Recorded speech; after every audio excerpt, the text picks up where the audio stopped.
आणि सायली अंगात खेळत होतो ग. बेधुंदपणे कशाचीच पर्वा न करता फक्त स्वतःचाच विचार करत खूप खुश होतो ग आम्ही. तेव्हा ना तिथे रामू काका आले.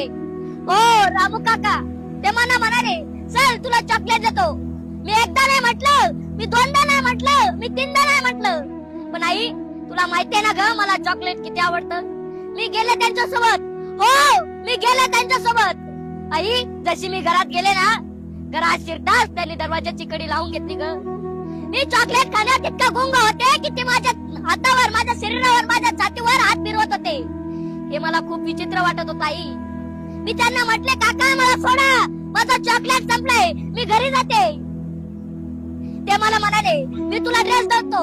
असं बोलून त्यांनी माझ्या अंगावरचे पूर्ण कपडे काढले ग. आई तू आणि बाबा फक्त गालावर पप्पा द्यायचे ना, त्या काकांनी माझ्या पूर्ण शरीराचा पप्पा घेतला ग. मला हे नव्हतं आवडत आई. मी ओरडत होते, काका मला सोडा, काका मला जाऊ द्या. पण आई माझा आवाज ऐकण्यासाठी तिथं कोणीच नव्हतं ग. आता ना माझ्यात प्रतिकार करण्यास शक्ती सुद्धा नव्हती राहिली ग. अचानकपणे झालेल्या त्या वेदना मला सहन नव्हत्या होत ग. तितक्या काकांनी त्या साईडची उशी घेतली, माझ्या नाकावर तोंडावर ठेवली. घरातल्या भिंती सुद्धा आता मला पंख्यासारख्या गोल गोल फिरताना दिसत होत्या. माझे डोळे फिरत होते आई, माझे डोळे फिरत होते.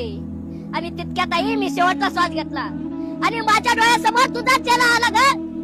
कारण तू सांगायचीस आई, तू सांगायचीस रामू काका पासून लांब राहा, कुणाचं चॉकलेट नको खाऊन, कुणासोबत नको जाऊन. पण आई नेहमी मीच का स्वतःला सांभाळावं, नेहमी मीच का स्वतःला आवरावं. मी वाट चुकू शकते ना कधीतरी, आणि तेव्हाच का मला कुणी येऊन जळवावं. आई तू आता रडत असशील, आता तू माझ्या फोटोला हार घालत असशील, आता दिवे मेणबत्त्या घेऊन मोर्चा चालू असतील. पण मला ते नकोय, मला हे नकोय. मला तो नराधम, तो राक्षस माझ्यासारखा तरफडून मरायला हवाय.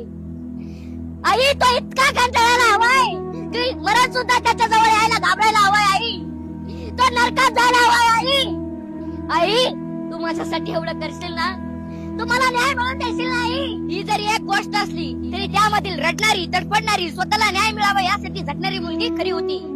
बाकीपासून या विषयावर मी भाषण करतोय, देश बदलतोय, काळ बदलतोय, वर्ष बदललंय, पण हा विषय मात्र बदलायचं नाव घेत नाही. खरं तर ही परिस्थिती या विषयाला बदलू देत नाहीये. आता सुद्धा माझ्या अंगाला काटा येतोय, कारण की हा विषयच एवढा गंभीर आहे.